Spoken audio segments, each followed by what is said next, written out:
Mais d'abord, le drame épouvantable de proches dont, justement, un membre de la famille a été victime de meurtre, particulièrement à l'extérieur du Québec. Vous allez voir que c'est extrêmement difficile d'obtenir justice. Et on part tout ça avec l'exemple de Victor Masson.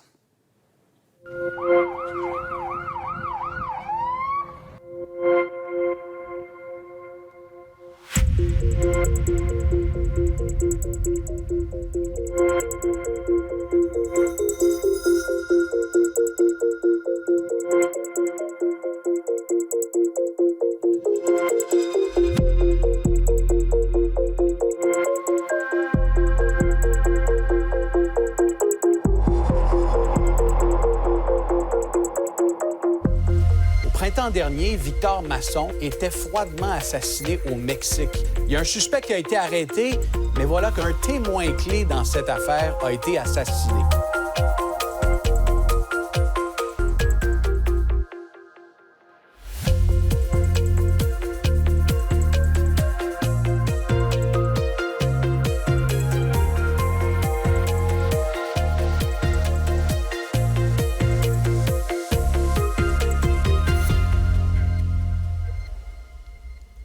Avec nous pour parler du meurtre de Victor et de ce qui s'en est suivi, le processus judiciaire assez pénible dans lequel toute la famille est plongée présentement. Le frère de Victor, William Masson, est avec nous. Bonjour, William. D'abord, William, bonjour. Expliquez-nous un petit peu, on ne connaît pas tout de ce qui s'est passé dans la soirée du 15 mai dernier. On sait que votre frère voulait faire la fête ce soir-là, mais la séquence exacte des événements qui sont déroulés dans ce bar de Puerto Escondido est encore assez floue. C'est sûr qu'on a beaucoup eu d'informations, mais par le témoignage des suspects et de l'opinion des policiers. Donc, c'est sûr qu'à un moment donné, on se demande toujours si on peut faire un constat à 100% certain. Il y a toujours des doutes. On connaît notre frère, on sait que des choses peuvent être crédibles, mais on sait que d'autres choses aussi, c'était pas dans ses agissements normaux. Donc, c'est difficile des fois à faire des liens avec une certitude sûre. Ce qu'on sait, c'est qu'il a rencontré des gens qu'il ne connaissait pas avant cette soirée-là. La nature de la rencontre, la fin de la soirée, ça, c'est pas clair. Tout le monde est sorti. Il y a comme eu une poursuite. Victor a fait un appel aux policiers disant qu'il avait été volé. Ça a quand même été établi. Oui, pour ce qui est de la poursuite, il y a eu des caméras de ville qui l'ont vu prendre en chasse le témoin. Mais pour ce qui est des appels, on sait qu'il a fait 2 appels à la police qui ont duré quand même une couple de minutes chacune. Et malgré ça, là, on n'a pas réussi à avoir nécessairement les bandes audio. Ça a été très compliqué de ce côté-là. Déjà, les doutes de départ étaient grandement amplifiés dû à ça. Donc, William, rappelons-le, il y a un suspect présentement, Mario-Omer Sanguinez-Lopez, qui est emprisonné, accusé relativement à ce meurtre-là. Mais William, est-ce que je comprends que c'est loin d'être sûr que les procédures judiciaires vont aller jusqu'au bout? Oui, exactement. Là, de par nos avocats qu'on a réussi à engager par la suite, on a réussi à avoir un peu plus d'informations. Ils ont demandé une extension du tribunal de 2 mois pour qu'ils puissent mieux se préparer dû aux nouvelles circonstances du témoin clé qui a été assassiné également. On est donc là-dedans, mais ça va être compliqué pour nous d'aller jusqu'à la fin parce que dû au fait qu'on doit tout subir le côté financier des avocats de nos poches. On s'est un peu fait dire que aller jusqu'au bout de l'affaire, après 1 an d'avocat, ça pourrait coûter jusqu'à à peu près 100 000 $. Incroyable. Mais dites-moi, William, là, parce qu'on se met dans notre contexte ici au Québec. Quand il t'arrive un drame comme celui-là, tu as déjà assez de peine, tu es déjà dans les émotions. Tu as un procureur de la Couronne qui s'occupe de la cause, tu as des enquêteurs. Mais je comprends que là-bas, au Mexique, il faut comme pousser sur les autorités pour poursuivre le processus. Est-ce que c'est un peu ça?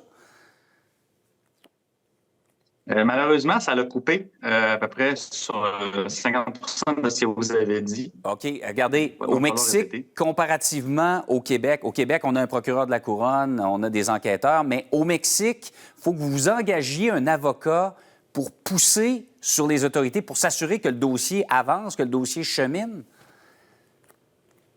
Il y a déjà un avocat d'office qui a été mis là-bas, mais pour plus le côté civil que criminel. Il fait le biais des deux, mais c'est moins, on va dire, optimal. Fait qu'on a donc dû engager des avocats pour demander une extension.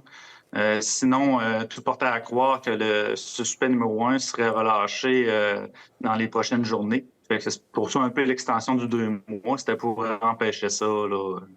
Mais il faut presque que vous fassiez votre propre enquête, que vous ameniez des éléments aux autorités, que vous les aidiez à faire leur travail. Bien, c'est sûr qu'on essaie de les motiver. On est assez certain, dû au témoignage qu'on a reçu, qu'ils ont la bonne personne. Sauf que comme le système judiciaire du Mexique ne se passe pas exactement comme au Canada, ça fait que, faute de témoins, ça s'en vient plus compliqué là, d'être aussi impactant dans les dires des avocats. Oui. Justement, on le voit, la photo, la carte d'identité du témoin qui a été assassiné. Ce témoin-là disparu, est-ce qu'on peut utiliser quand même son témoignage devant le tribunal? De ce que j'ai su de par nos avocats, c'est que oui, ils peuvent l'utiliser. Cependant, ils peuvent vite démolir sa déclaration vu au fait qu'il n'est pas là pour se défendre. OK. Alors, ça devient difficile. Donc, là, vous avez un système qui est reconnu, honnêtement, le système mexicain comme corrompu. Vous avez un témoin clé qui est assassiné et vous avez une avocate qui, il y a quelques semaines, s'est retirée du dossier. Elle semblait pas se sentir à l'aise dans tout ça. Comment la famille vit ça?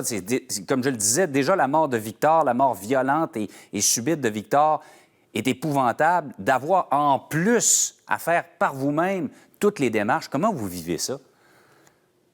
Ben, c'est ça, au Mexique, on n'est pas chez nous, c'est pas toutes nos règles, puis on n'a pas nos liens de contact des fois. Si il se passe qu'un événement, ben on a toujours un cousin qui connaît quelqu'un qui peut nous conseiller là-dedans. Sauf que là-bas, vu que c'est pas les mêmes lois, on n'a pas toujours les conseils optimaux parce qu'ils savent pas comment ça fonctionne toujours là-bas, leur système de loi et tout ça. C'est difficile pour une famille déjà de vivre un deuil d'un frère qui était en pleine santé puis à un âge où c'est pas supposé arriver. C'est difficile de voir qu'un petit frère tranquille puis gentil avec tout le monde puisse vivre ces répercussions-là. C'est dur de voir sa famille également comme ça. Là. Des fois, on oublie, mais voir sa mère et tout ça, c'est très, très, très difficile de subir tout ça. On s'attend pas à ça, on sait jamais comment dealer avec ça.